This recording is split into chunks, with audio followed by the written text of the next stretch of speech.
man de dama fi am benn problème waaw dafa am ku jël sama numéro jabar bu ko Facebook léegi dafa jël coché ko ak yenn trois numéro quoi léegi def ko ci benn profil bi a filet benn ndaw sa sumeeku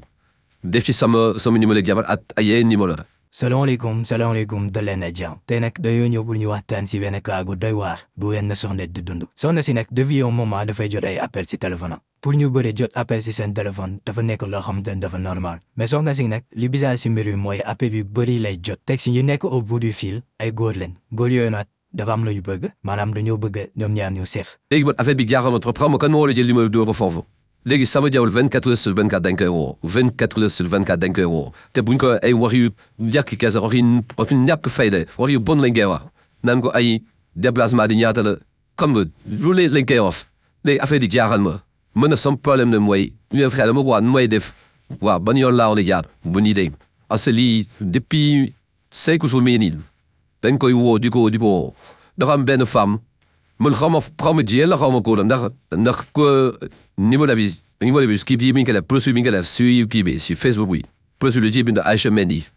mais am na sama benn frère jabar quoi moom dafa am affaire portable moo fexe ba xam numéro Aïcha Mendy moom mu woo ko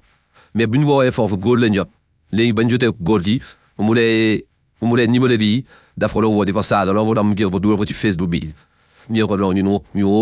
numéro kenn mu see woote di saaga ndax ça veut dire portable toujours moom moo ko yor kenn mu see woote ba ci saaga ne moom lañ ko woo si numéro saaga moo tax mu jël numéro di dugal ko Facebook quoi def ko noonu léegi wax ak moom mu leen dina ko dindi depuis dem ba léegi mu leen dina ko dindi mais boobu ba léegi ñu ngi ciy woote 24 heures 24 lañ ci woote léegi lañ ci mujjee woote naan borom numéro yi day jaay seen bopp tous les jours tout le dañuy woo soxna si tout dañ koy woo solo ko trop mais dimbal leen ma ci wala ngeen xelamun ban yoon laay jaar ba lii dakk loolu ci pan ngeen jàppale ma ci waay. soxna si suñ ko woowee premier chose bi ñu koy wax dañ koy laaj affaire yi ñaata la fan la am nañ koy defee loolu nag jaaxal soxna si ma xamoon nu muy def mu dem wax ko jëkkëram jëkkër yi au début il était hésitant mais après si la toog réfléchir xalaat bu baax xam ne ne lii nii yaa quelque chose ndekete coow lii lu ko indi yëpp nekkul leen lu dul tax am benn waay yoo xamante ne dafa jël numéro soxna si dugal ko si internet bi boole kax benn xale bu jigéen boo xamante ne solul dara i def ko muy jaay boppam saa yi nekk si réseaux sociaux yi nag buñ gisee photo bi ak numéro bi dañuy woote yaakaar ne jigéen buy jaay boppam moo nekk si ginnaaw mais non benn soxna boo xamante ne laalewul dara si mbir mi la soxna si nag ak jëkkëram bañ defee enquête dañoo fexe lijjanti numéro bi dugal publication bi buñ ko contacté ñu interpellé ko si mbir mi mu ne moom